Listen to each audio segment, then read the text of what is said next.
right, to kind of reset the scene a little bit, you are in this debriefing room in the security branch of the Berg. Also in this room, lounging in a very large, I don't know, throne-like looking chair, is a man who just identified himself as Richard, the king of the USA. I think he said, "I'm the fucking king of the USA." The and that fucking that king. cuss shook me to my Cuss core. was so unnecessary. The fucking king of the USA, Maybe he man. said he's the fuck king of the USA. Possibly. That's what it says on my license plate. I don't know. I think Remy pretty much reflexively responds, "No, you're not."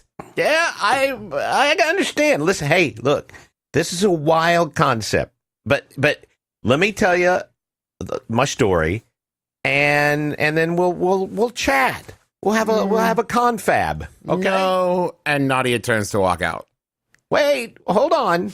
I think you'll find this interesting, and this is going to impact everything that comes after this.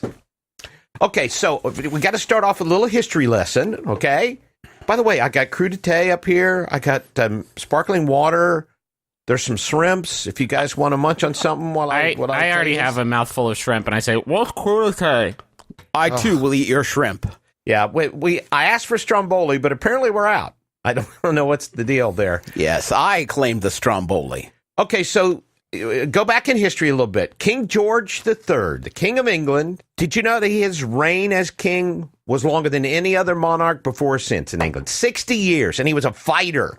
He fought lots of wars. He fought in Europe and Africa and Asia. Well, he dispatched armies. But like any good fighter, he knew when he was beaten. And in the fall of 1781, he figured it out. He knew he is not going to be able to win against the American colony. America, baby. We did it. Well, it was too expensive. I mean, financially, and his reputation. You know, for 5 years, he couldn't beat a bunch of Scrouty Ralph farmers in a war.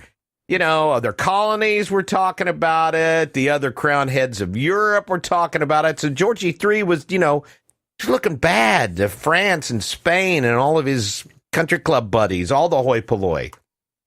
So King George III decided he'd make a last-ditch Hail Mary play to hold on to his rep. And he realized he was probably going to take a check in the lost column, but maybe he could put an asterisk next to it.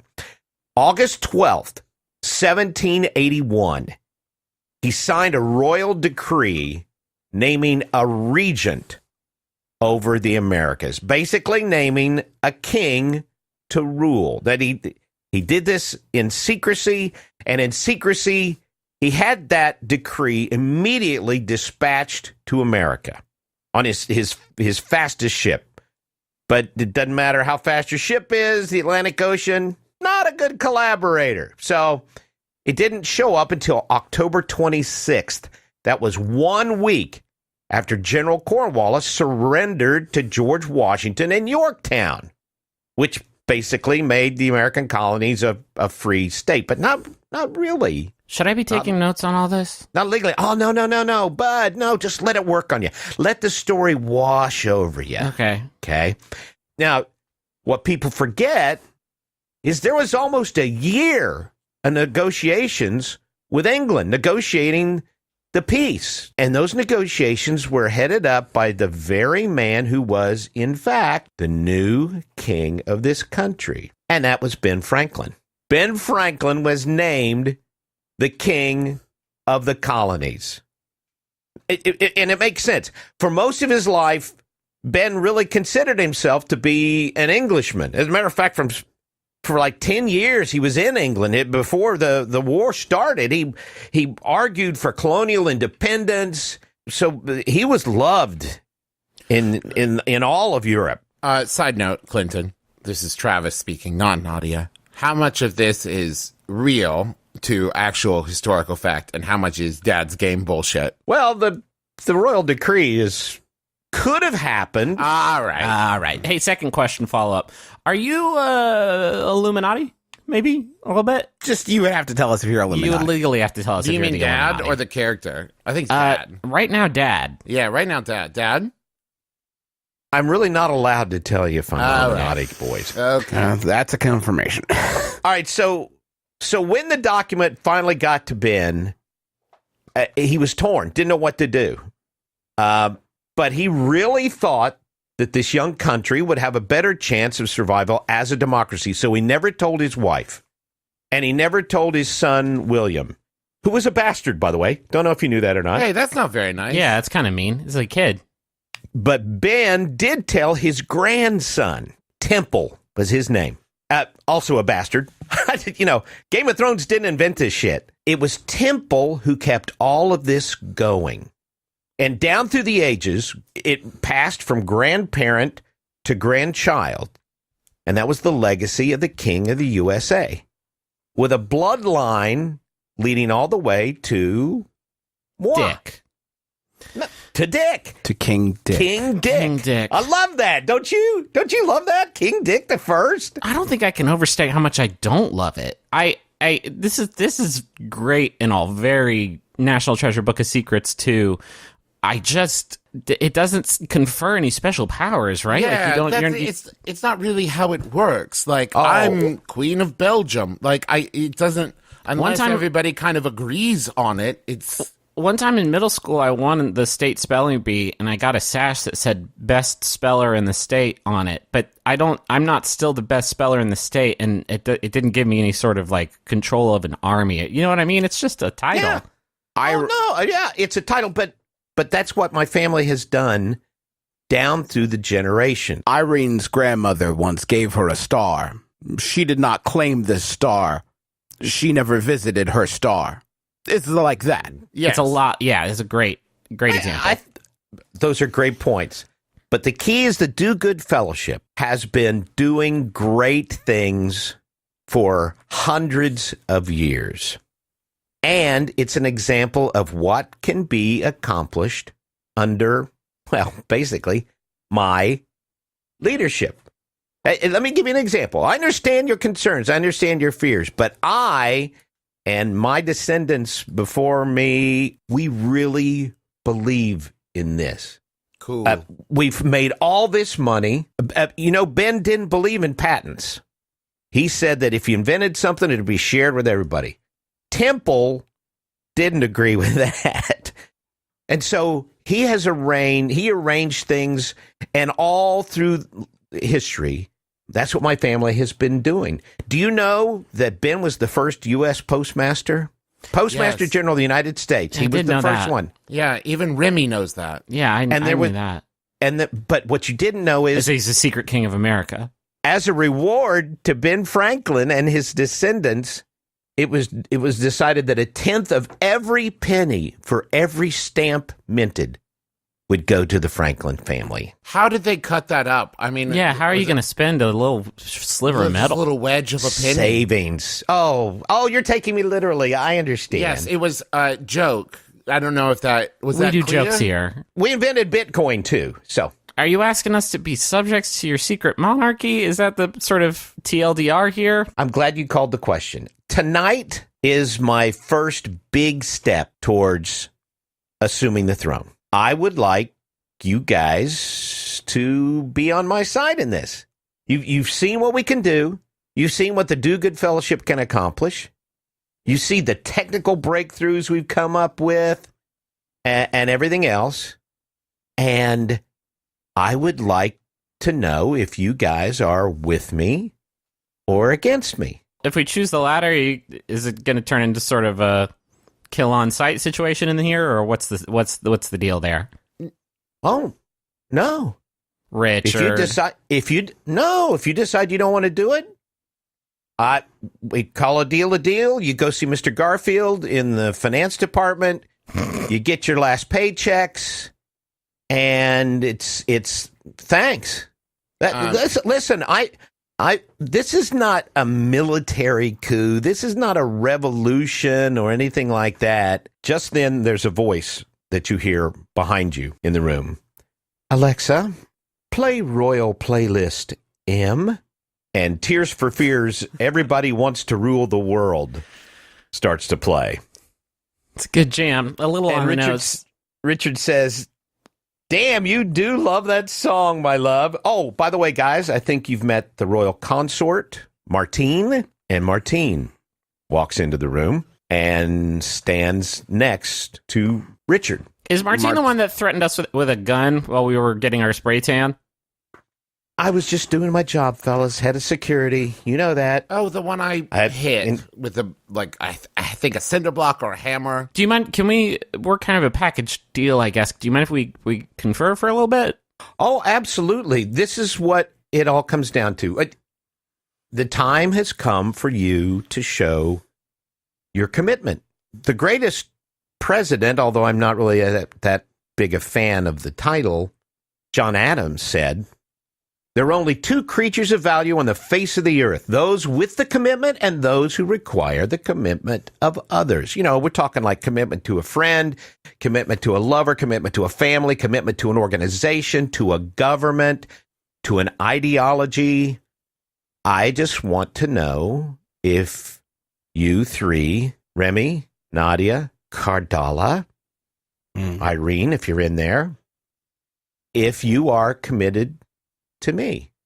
I'm going to leave you guys alone. Martina and I are going to leave you alone. Let you talk about it a little bit. When you've made up your minds, just tell Alexa, and she'll give you instructions. I got to go. Martina and I got to get ready. Okie dokies?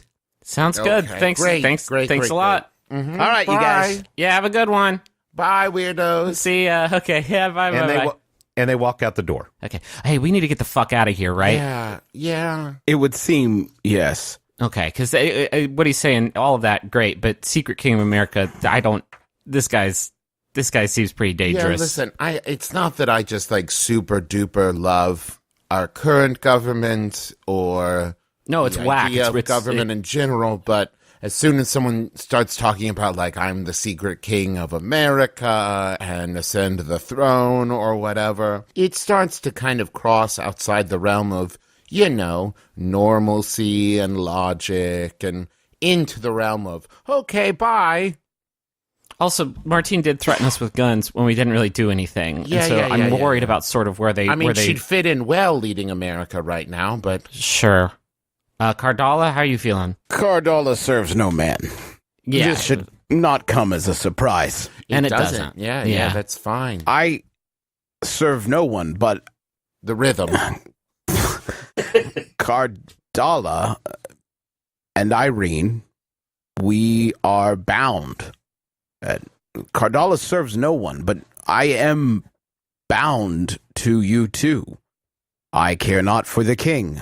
I care not for the president. I care not for anything other than you two, because we are bound, and without you, I am forced back into the intolerable prison of Irene, which is a fate I shall not pursue.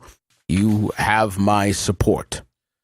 You old softy. It is not, I should make clear, an emotional decision for me. Fantastic. If the two of you were to die and be replaced by others in different shapes and personages and personalities and different looks and different everything, Cardala would still feel the same. No, yeah, we get it. We're still working on this thing. If you do die, is there a plan to replace you as soon as humanly possible? This is my worry. If we lose this do-good fellowship and one of you two were to die, and I would be, of course, inextricably locked in the prison of Irene, never to return. Right. That would be a problem for me. Sure. Yes. I mean, Cardala brings up a good point. If we take off, we might lose these powers. Well, I'm not exactly sure how that works. If I may, let's approach this logically. If we leave, we abandon all influence over the situation. If we remain and say yes, we are not bound by law to do anything. Oh, hell yeah, dude. Sedition time? Is that what you're... That's exactly what I'm saying. We could do more from the inside than the outside. Oh, hey, hold on one second. Alexa? Yes? You're not, recording all this, are you? I don't know. Maybe. Okay, you know delete how it works. I go over and unplug the Alexa machine, if there is one. Wait. Plug it back in for a moment. Okay, I plug it back in. We were just kidding. Ha! Another fine joke from you two. You got it. I can't wait to serve this great king. Yes, very powerful and just. And okay, so Alexa was... I'm just going to unplug it. Did you see? Subterfuge. Yeah, you did great. It was very good. You're the royal spy. So let's, I guess, tell him that we're in. I didn't mean it. No, yes. Yeah, We won't serve the king, you see. It was a joke. Yeah. A joke I played on the robot. Yep. All right, so let's.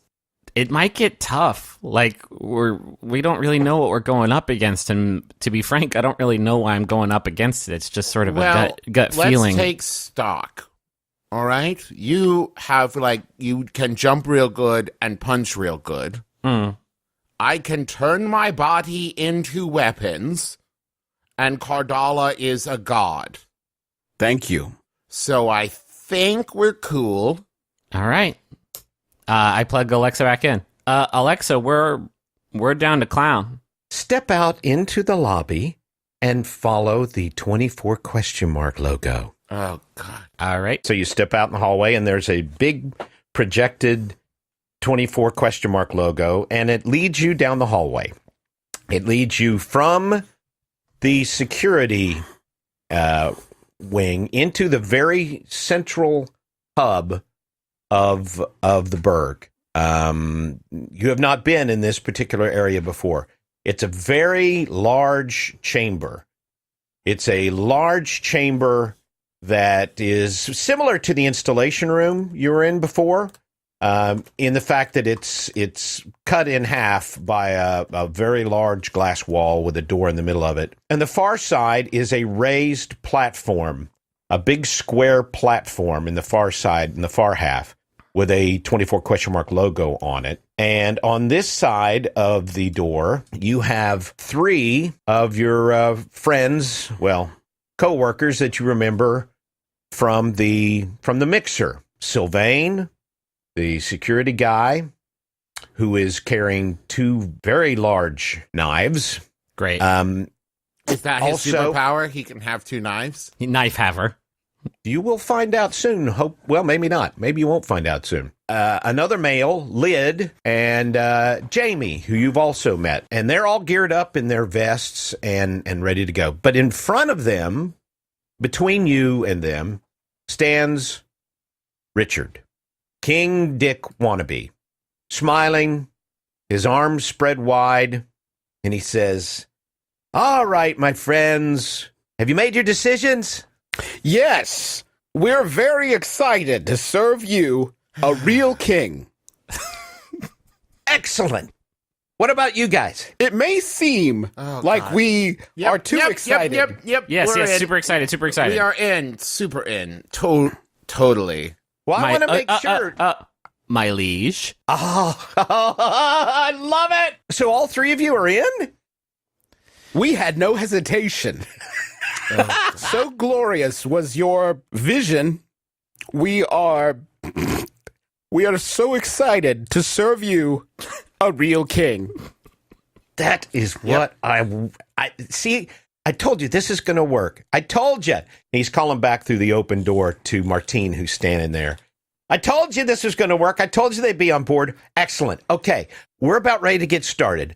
I tell you what, since you're the most fervent and the most excited, Cardala, I want you to come with me and help me out with the next phase of this plan. And you guys, just Nadia, Remy, just chill out here for a while with your buddies, with Lyd and them. Cardala, will you come with me just into the next half of the room? No, my king. No. Thank you for your kind guidance, my king. Well, I could really use your help, and as your king, I'm kind of making it a royal decree. Nadia just makes eye contact with Cardala and kind of nods a little bit, yes, go. Hey, my liege, this is your royal authority is beautiful and the chosen one and all that, but it does feel a little. There's a bit of a sort of a trap vibe, if I'm being totally honest. And we said we're down. I don't really know why that would be the situation. No. Nadia turns both of her hands into blades and points them at Cardala and Remy and says, "How dare you question the king?" Yes, you are right. I do love the king, and everything he says is so grand, and I will come with him. I just need these two to come with me. I'm like their king. A sub-king situation. You're my king, and I am sort of their king. I think I understand the relationship. Cool. That's fine. You know what? Let's all go into the other half. Yes. Everybody, come on. Everybody come in there. I want you to see what's up, because I think you still aren't completely convinced. I know you've agreed to be on my side, so let me tell you what's going on. Like I said, there's no coup. There's no blood. This is going to play out in the court of public opinion. I am going to debate, and everybody in the country is going to watch. I'm just going to lay my case out there, get the public behind me, like I convinced you three. Mm-hmm, yes. Not attacking anybody, not hurting anybody. But I need one of you, somebody who is plugged into their humanity, I guess, to serve as my debater. We're going to debate this, and I need one of you to debate me. Is there a role I can do to get a feel for Dick's? Is there an insight? There's an empathy role, but I don't know if that's necessarily it. Who has the highest empathy among the three of you? Fucking Irene. Right. Yeah. We could. I have two empathy. I could take a swing at it. All right. No, I got a negative. No, that's a negative. Yeah. Mm-hmm. I mean, you have to contest it with deceive or rapport if you're telling the truth. But I tell you what, you get a read from Richard that he's sincere, that he's honest. This is really what he feels. He seems to be on the level. Richard, my liege, my king, my lord, I do think that if you go public with this right now, we're going to have the Marines or something on top of us by the end of the hour. Well, trust me, we've thought about that. This base, the Berg, is completely defensible. Trust me. And if things work out the way I think they are, we're not going to need very long. Let's just kind of see how this plays out. From the other room, Martine says, "Dick, honey, time to go. We got to get started." His name is Dick, honey? No, it's actually Dick Poor, Richard Poor. Oh, I see. Like Poor Come on. Richard. Oh, gosh. I see. Come on in, guys. Come on. Everybody come on in the room. So everybody goes into that half of the room. And I'm moving icons here so you don't freak out. Here go.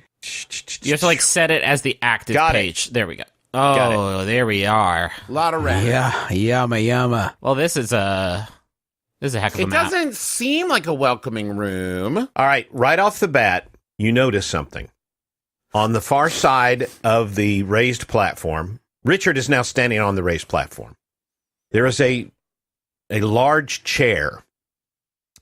And seated in that chair is Mary Sage, Space Cadet. And standing next to her on either side are two men. And they are operatives you remember from the mixer that weren't total jerks, Addison and Flanagan. Also, in this general area is another operative named Gray, who I don't think you've encountered yet. Richard steps up onto the raised platform and says, "Cardala, come on, we're getting ready to get started." Yes. So Cardala goes up onto the raised platform with Richard. Martine turns and looks at Flanagan, who raises a hand in the air. And suddenly this black energy surrounds Flanagan.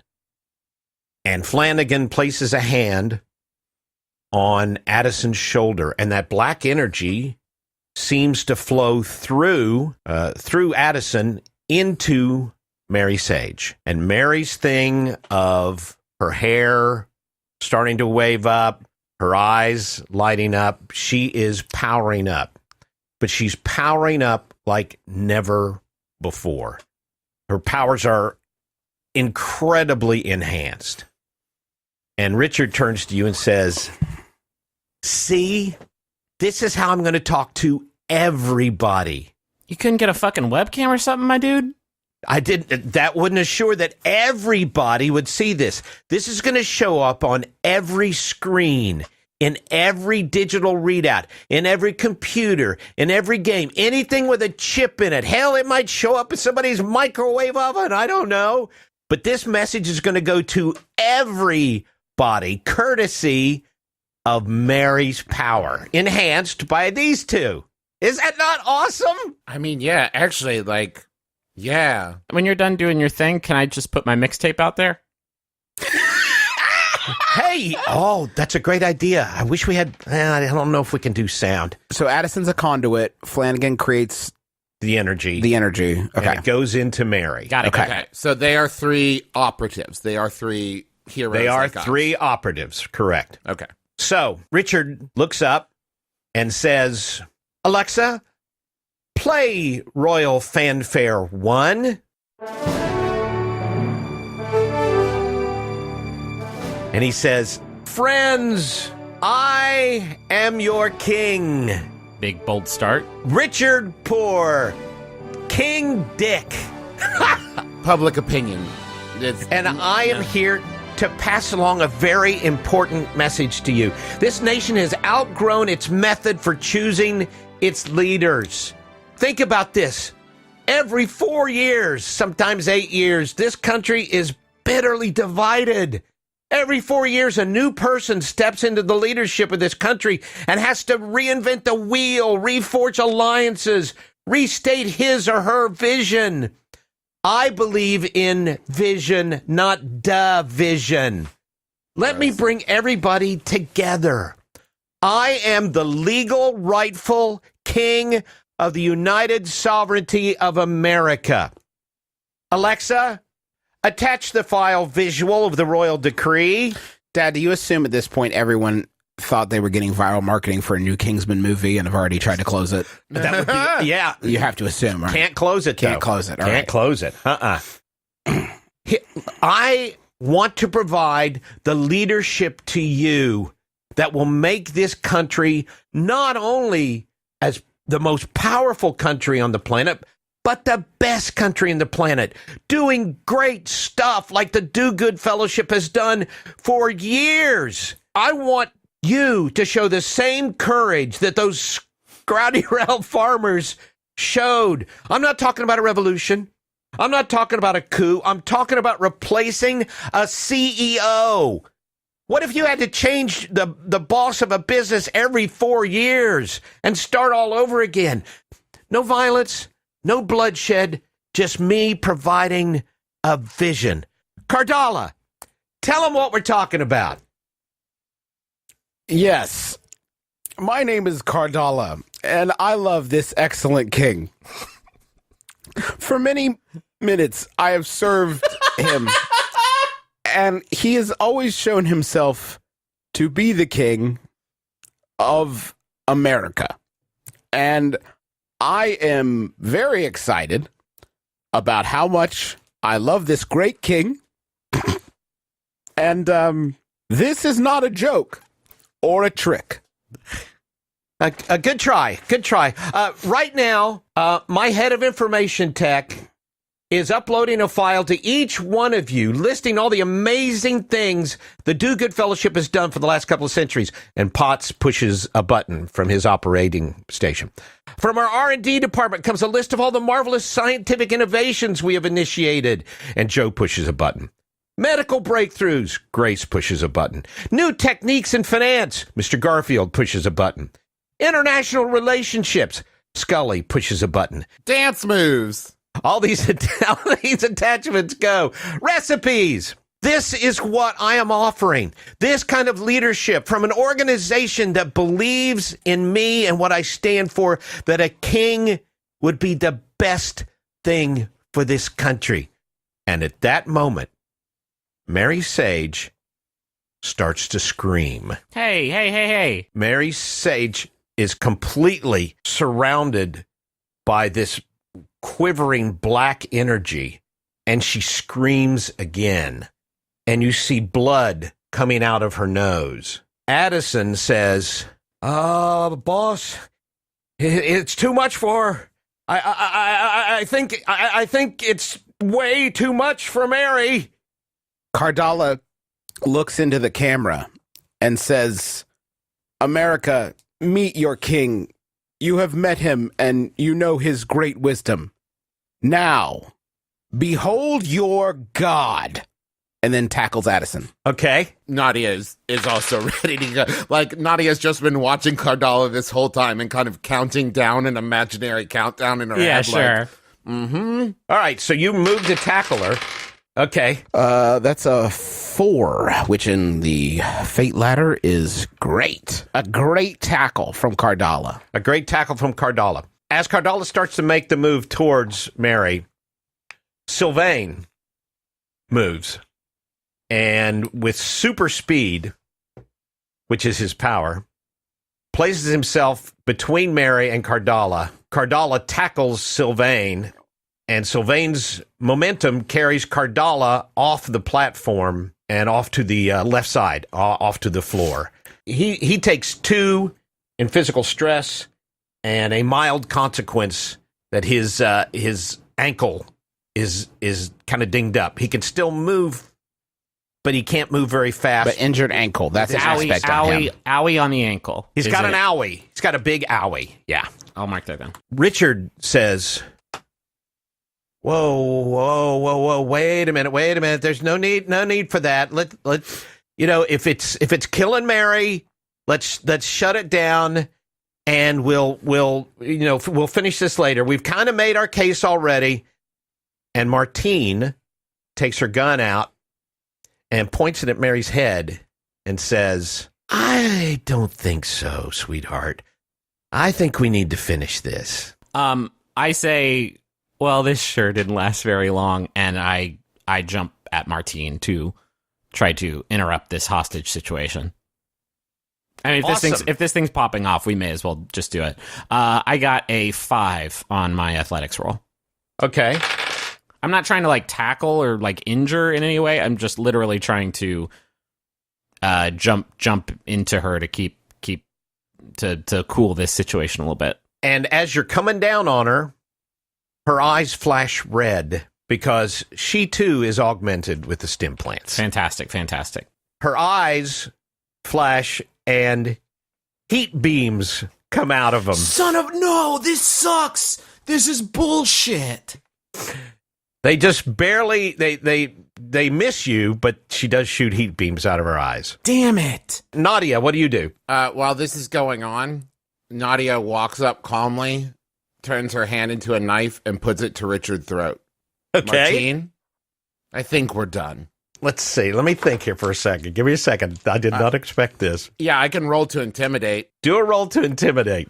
Oh, sorry. I said intimidate, and then I realized there is no intimidate in Fate. It's, I believe what I meant to say was provoke. So +5 provoke, and I am attempting to create an advantage by invoking or provoking an emotional state from my target, and your target opposes with will. So what did Martine roll on the will roll? Did Martine, 5 the 0 and Martine's... Got talking to the mic. I'm sorry. Yep. God. These mics, when did we start using them? Our last dad was a radio professional, so it's hard for me to keep up with the new dad. +1 on that roll. So you successfully provoke her. What's the emotional aspect that you have put? I would like to create an advantage with hesitant. Okay. Just, she's got a gun pointed at Mary. Well, she's got heat eyes, and it seems redundant to also have gun, but I just want to create just some hesitation there to be invoked later. All right. I like that. That's good. There's a little hesitation there. She isn't quite sure. So she powers down her eye beams and says, You really wouldn't hurt him. He's an innocent. He's a good man. I really would. She super would. Trust me on this one. I super duper would. All right. Okay, well, we'll up the ante a little bit. And she turns to Mary and she says, Mary, shut down all electronics in the United States of America.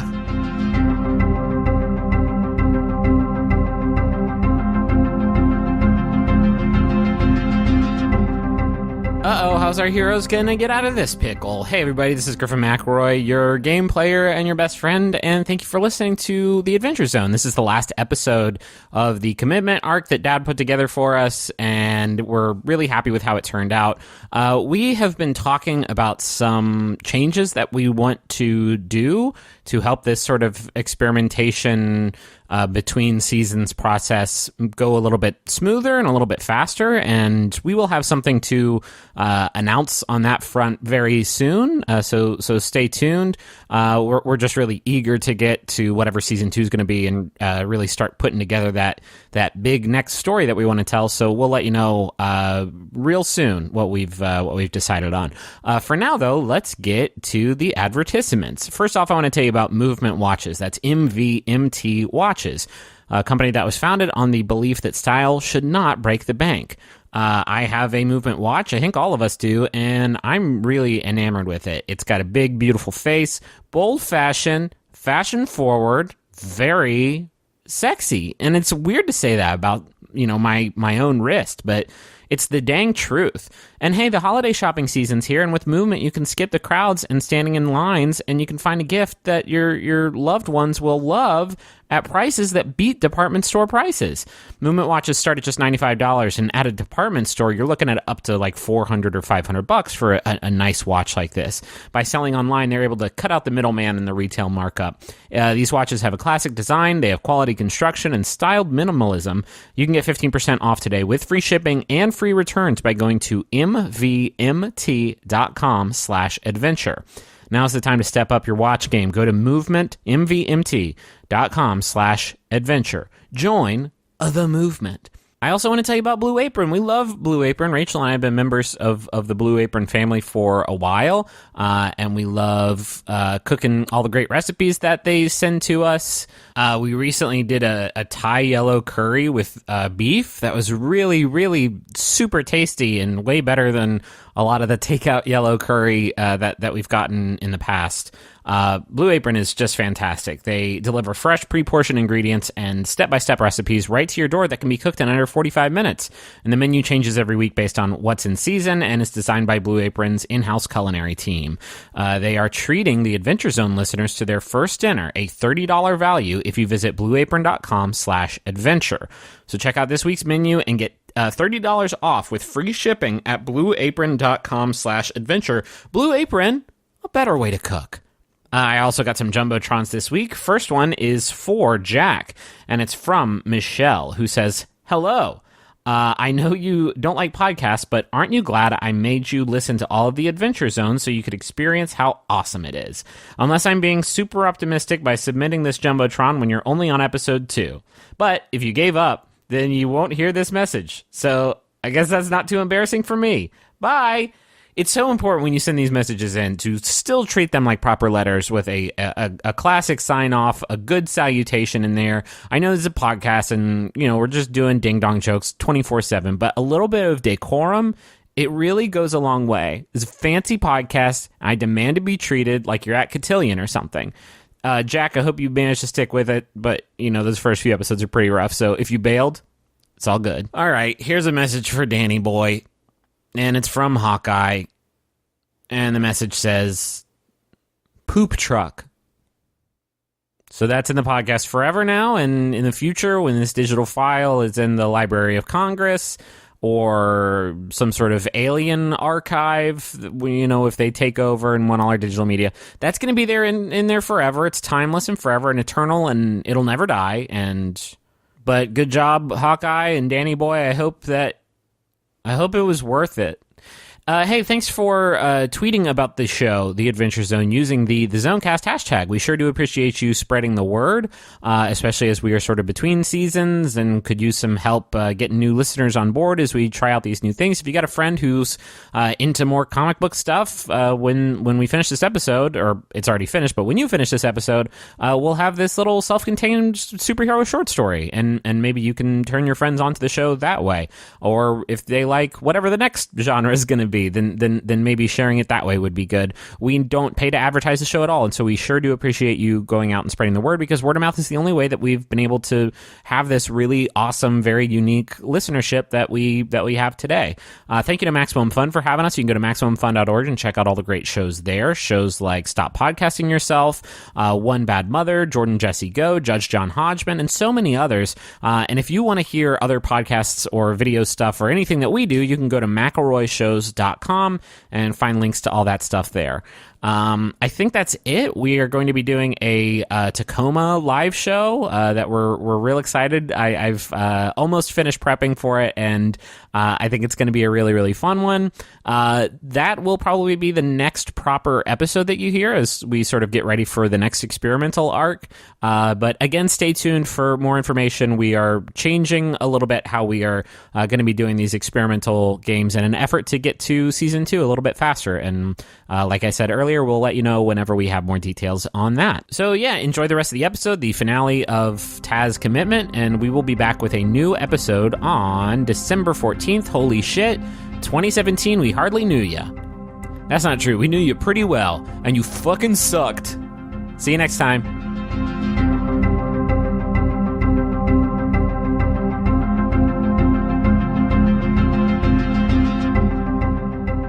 Mary, shut down all electronics in the United States of America. Martine, you'll be cutting off power to hospitals and vehicles and stoplights and people depending on technology to live. You're going to kill a lot of people. That's not what I want. Martine says, I don't think so. I love you, Dick, but I just don't think you had what it takes to follow it through. Mary, belay that order. Don't do that, please. That's you don't want to be responsible for that. Onyx, Conduit, are you just like cool with this? You're cool with that, guys? You two are just super cool with it? Onyx is so deep in concentration, summoning all this energy. But Addison says, no, not really. I got a really bad feeling about this. Yeah, no she kidding. just said she was going to shut off all electronics. It's not a feeling. Mary screams again. All right, Addison, you either let go or I swear to God, I'm going to come at you like a fucking tiger. This is not a joke. Let go right now. Addison says, man, I don't think I can. All right, I just straight up though, just right now, you understand, I did give you a fair warning, and I jump at Addison now. I'm just going to fucking, like, ping-pong around the room, I guess, jumping on whoever needs to be jumped at. And this one is going to be a fight roll. Okay. Roll it. That's going to be a 1 + 5, a 6. Whoa. Wait, your fight's 5? It's a 3 plus with my natural weapon. +2. Cool. Neat. Okay. I'm just trying to knock him. I'm not trying to punch to hurt him, but my punches sort of pass on this kinetic force. I'm going to knock Addison as far away from Mary as I possibly can. Describe it. I leap off of Martine and kind of fly over Mary, and with my knees up, like Ong Bak style. Ong Bak style, I collide with Addison, and right as I hit Addison, I sort of extend my palms, and this wave of force shoots out and knocks them across the room. Okay. Presumably, because we don't know what Addison's opposition to that was. Yeah, it was a -1, so... Hachi Machi. Yeah, you not only knock Addison down and away, he goes flying, and That's 7. I did hit Addison for 7 points of stress. Non-lethal. And I think you knocked him out. You didn't just knock him out of the way, you knocked him out. I'm so sorry. That was way harsher than I thought it was going to be. I'm still getting used. He's unconscious. Okay. Well, you can also add an added benefit on top of that, Griffin, since you succeeded with style. Yeah. So you have to add an aspect to the situation. You can add an aspect. Yeah. So I actually get a special effect, which is the thing that each of our characters have. You add an aspect to the target, which you can invoke once for free, or you can move up to 2 zones for free. So I'm going to say I'll take extra movement, and just like after I collided with him, I do a perfect backflip through the air and am standing right next to Martine again. All right. Martine, her eyes flare up again. Mary's head kind of slumps forward, and Onyx is still summoning energy, but there's no longer a conduit. But Mary's power is still activated. It not as powerful as it was, but her hair's still extended, and you can tell that she's still got her power, but her head is kind of slumped forward in pain and in exhaustion. Matter of fact, she has taken 3 physical stress because of all the things that were going on. Okay. Martine fires a heat blast from her eyes at Nadia.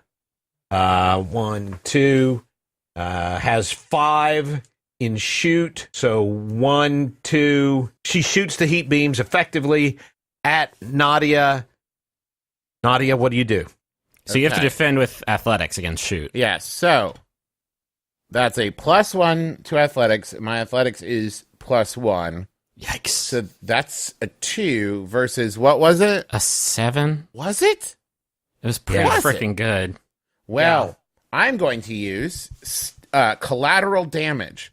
If an attack is going to hit, rather than becoming denser, you can decrease your mass so the attack passes through you, but the attack will continue on and damage another target. Sorry, Richard. Bye. Oh, shit. Okay. Who's the other target? Richard. I mean, you knew it was gonna be Richard, right, Dad? It smashes into Richard because you are intangible. All right? Uh-huh. It knocks him away from you, knocks him off the platform, and he is really fucked up. He is. Yeah. His clothes are on fire. He's screaming. I say, Martine, why'd you do that? Whoa. And Martine just wigs out. Just absolutely wigs out. Raises her gun, her eyes flash, and she's just going to bring down 17 kinds of hell on all you guys. That's when Mary looks up and looks at Martine and says, "You shithead.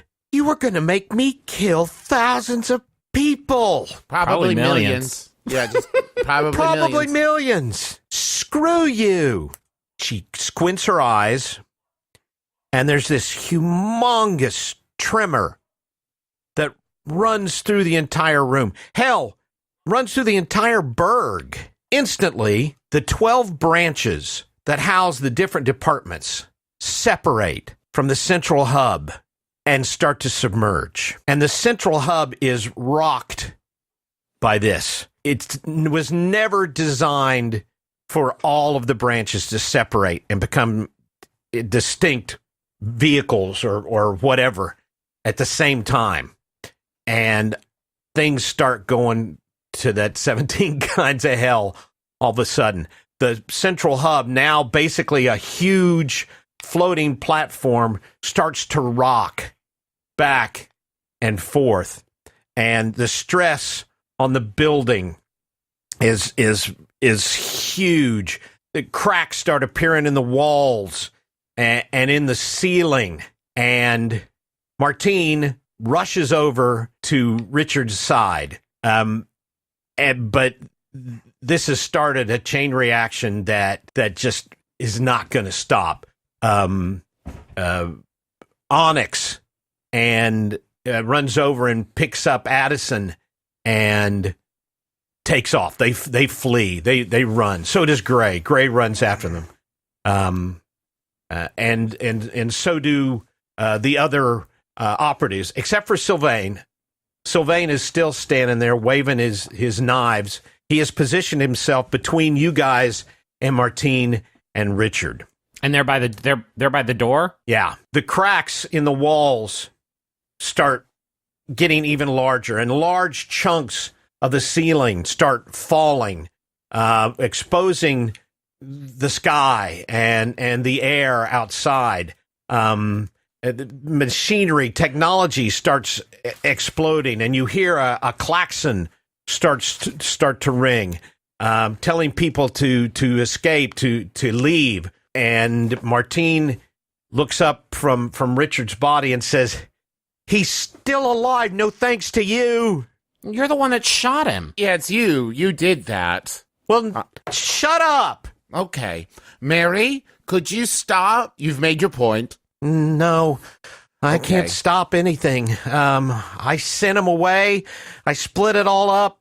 You did great. No, you did awesome. But we're still here, and we really need to get out of here. And it'd be a lot easier if you weren't tearing the base apart while that was happening. Can you walk? I can. Wait a minute. I have an idea. And all of a sudden, through one of the cracking, decrepit walls of the room, a skimmer comes blasting through and settles down amongst the debris and the dust and everything else. And through that hole in the wall, you can see that the central hub is starting to submerge. Okay, bye. Everybody on, Potsy? Come on, bud. Oh, Potsy already left. It's just us, right? Now everybody else split. It's just you guys. Okay. Oh, yeah. Well, we're leaping onto the skimmer for sure. Yeah. Yes. And Martine can fuck right off. Well, I say, come on, you all should get on board. We don't. Nope. No, guys, come on.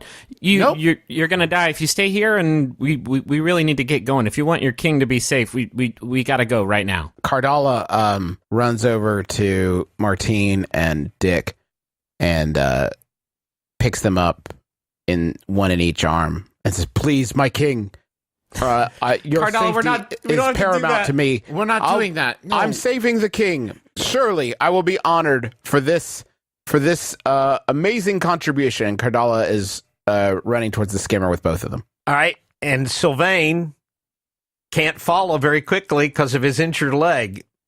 So he goes limping and he runs out the door to try to find some other kind of escape. Okay, bye. All right, Sylvain. And you guys took Mary, right? Yes. Yeah, for sure. So she looks down and she's lost a lot of blood, and she tries to start the skimmer and it's just not responding. It's damaged itself when it came crashing through the wall, and the platform, the central hub, is now starting to sink below the waves, and the water is starting to come pouring in and basically is surrounding the skimmer. Ready? Allow me.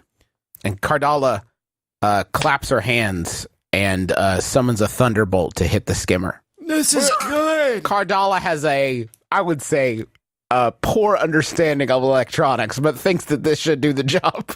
Oh no! So that is, I'm rolling against an opposition of 2, and it's a will roll. 0. I'm going to. Okay, go ahead. 3. So 3. So I do create the lightning bolt. The lightning bolt hits the skimmer, and somehow that kind of jump starts everything.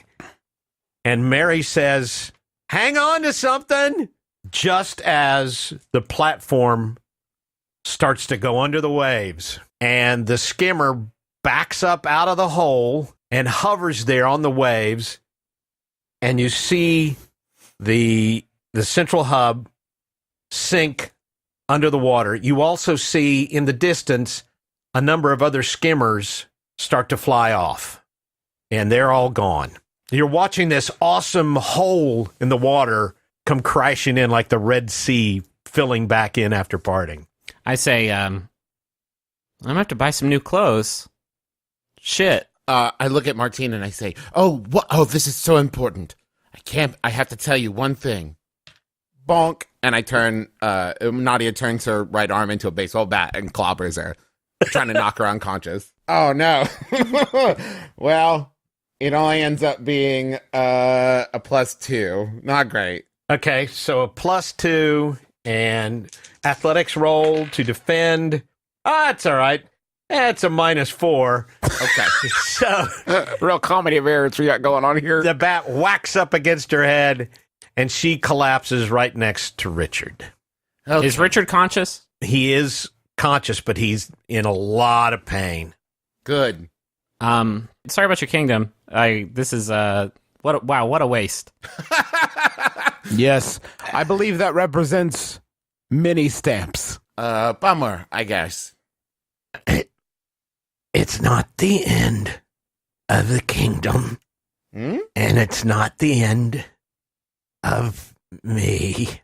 You might have shut down this, but I believe in what I stand for. I am committed. Bonk.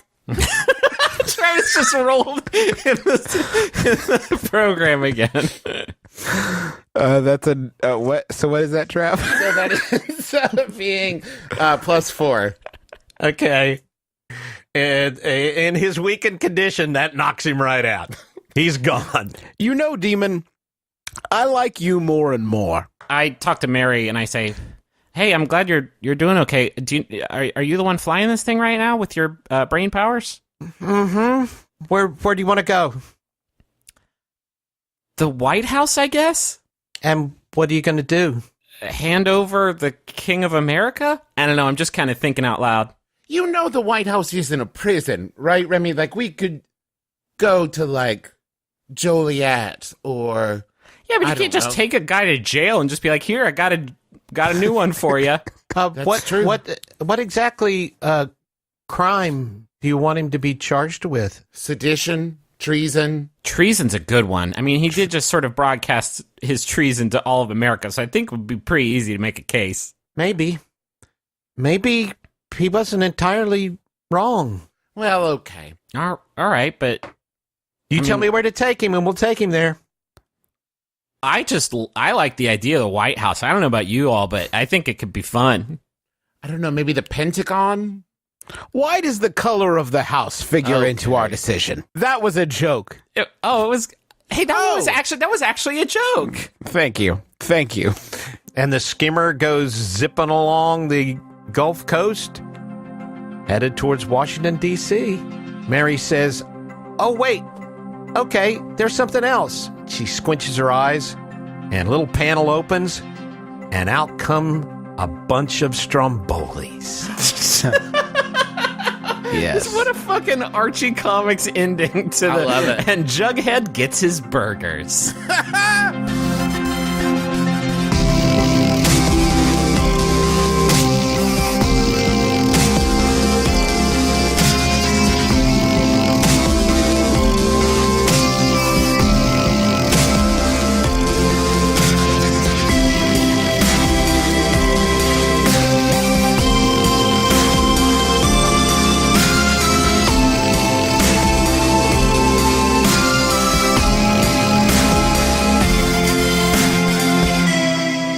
So how close was that to what you were envisioning for the episode? Yeah, I think a little bit of wrap-up makes sense. Okay. That was fairly close. I knew I wanted to have a confrontation. I actually was going to involve a couple more operatives, but then I realized that would have been too confusing and too big. And I wanted to leave it. I wanted there to be a conclusion. I had no idea how it was going to end. Yeah. I wanted there to be a conclusion, but I wanted it to still be open-ended if we still wanted to, revisit these characters in the future. So that really I'm very pleased with how it came out. All right. Oh, good. Well, good, Daddy. As long as we're debriefing, because the point of this is to, learn stuff. I like the fate system. I don't think it's going to be a good fit for... Yeah, the show, just because the way that combat is almost like a negotiation, or you're constantly trying to like calculate things with aspects, which I should say right now we were not especially good stewards of those rules. We did play a little bit Calvin Ball to suit our needs. It's great for gameplay. It's not so great for like rapid narrative storytelling. Yeah, especially when it comes to like if you attack with this, which one do you defend with? I think it's good. I think it's good for storytelling. I really do think it's good for narrative. It's just not necessarily what we're doing. But I had fun. I had fun with it. I love Fate. It's great. Yeah. I think we keep trying some I mean, obviously, whatever we do next is going to be a different system, and we're still figuring that out. But yeah, then we'll be back with a different story. Yeah, great work, Dad. That was cool. I liked all your great voices. I worked very hard on voices.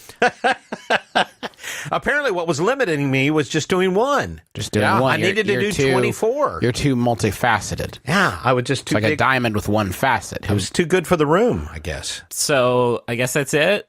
We might have one after credits sequence. Oh shit! Yeah.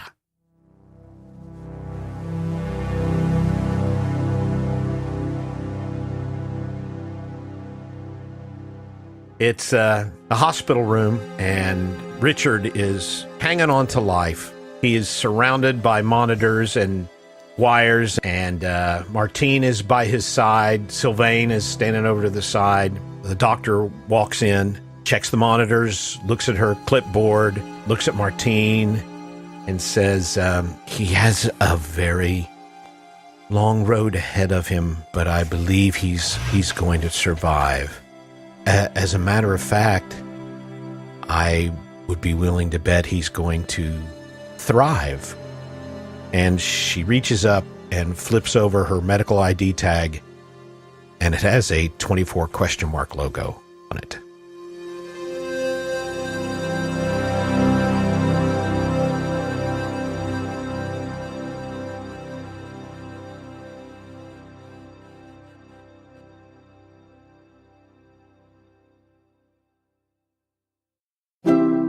MaximumFun.org. Comedy and culture. Artist owned. Listener supported. How's it going, everyone? I'm Oliver Wang. And I'm Morgan Rhodes. We have a brand new show on the Maximum Fun Network that we'd love to share with you. It's called Heat Rocks. Morgan, we should probably explain what a heat rock is. It is a banger, a fire track, true fire. Right, dope album. Each episode, we will bring on a special guest to join us to talk about one of their heat rocks. It might be a musician. A writer. Maybe a scholar. I mean, I would have been happy to just talk to you about your heat rocks, but this is a different show. Yeah, so. I think people might enjoy hearing maybe the guests instead. To do that, you'll have to go to MaximumFun.org. So if you want to talk about hot music, you should check us out. Heat Rocks. Hey, Max Fun fans. It's me, Jesse, the owner of Maximum Fun. I've got a question for you. Will you help us make our shows better? We wanted to find a way to find out what the Max Fun community thinks about our shows. So we started something called the Max Fun Listener Panel. Basically, you subscribe to a podcast feed, and twice a month or so, roughly speaking, we'll send you an episode of a show and instructions on how to fill out a quick survey about what you think about that show. 10 questions, nothing too crazy. You'll be hearing existing shows that we're thinking about making changes to, secret pilots of shows that we're developing that you'll only hear this way, shows we're considering adding to the network, and what you think about them really matters to us. So, to join the panel is easy. Just go to MaximumFun.org/listener-panel. That's MaximumFun.org/listener-panel. Thanks for helping make Max Fun better.